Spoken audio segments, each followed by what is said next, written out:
হিংসুক মানুষের আবিষ্কৃত শ্রেষ্ঠ যন্ত্রের নাম ষড়যন্ত্র। আপনি উঠতে চাইলে পিছনে টেনে ধরবে, বড় কিছু করলে সমালোচনা করবে। আপনি স্বপ্ন দেখলে তারা আপনাকে হতাশ করবে। এত সব কিছুর মাঝেও আপনাকে বেঁচে থাকতে হবে, টিকে থাকতে হবে, স্বপ্ন পূরণ করতে হবে। কারণ মানুষ অন্যের হাঁটুর জোরে হাঁটে না, সে নিজের পায়ে ভর করেই দৌড়ায়। আপনাকে টেনে উপরে তোলার জন্য কারো ঠেকা পড়েনি। আপনি কঠোরভাবে চেষ্টা না করলে কারো এত দায় পড়েছে আপনার জন্য সাহায্যের ডালা সাজিয়ে বসে থাকার।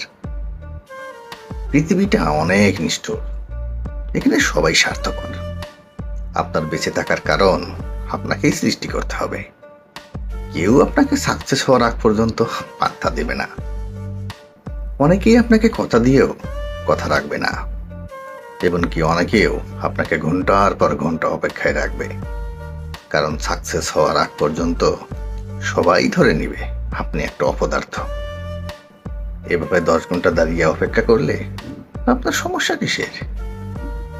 পৃথিবীতে মানুষ রেজাল্ট দেখতে চায়। আপনি কত ঘন্টা পড়ে, কত রাত জেগে প্রিপারেশন নিয়েছেন সেটা কাউকে ভাবাবে না, বরং আলটিমেটলি চাকরিটা আপনি পেয়েছেন কিনা সেটাই সবাই দেখতে চায়।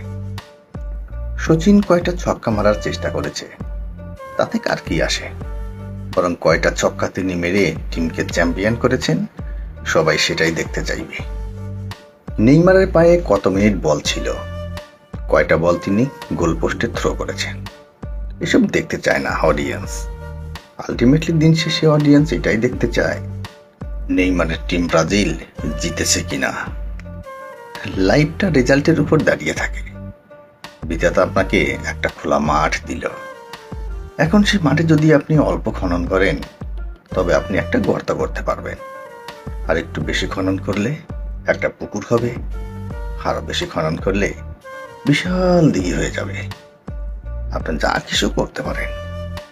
বিধাতা আপনাকে শক্তি দিয়েছে, মাঠ দিয়েছে, কিন্তু সেই শক্তি দিয়ে মাঠকে পুকুর বানাবেন নাকি দিঘি বানাবেন সেটা নির্ভর করছে আপনার সিদ্ধান্তের উপর।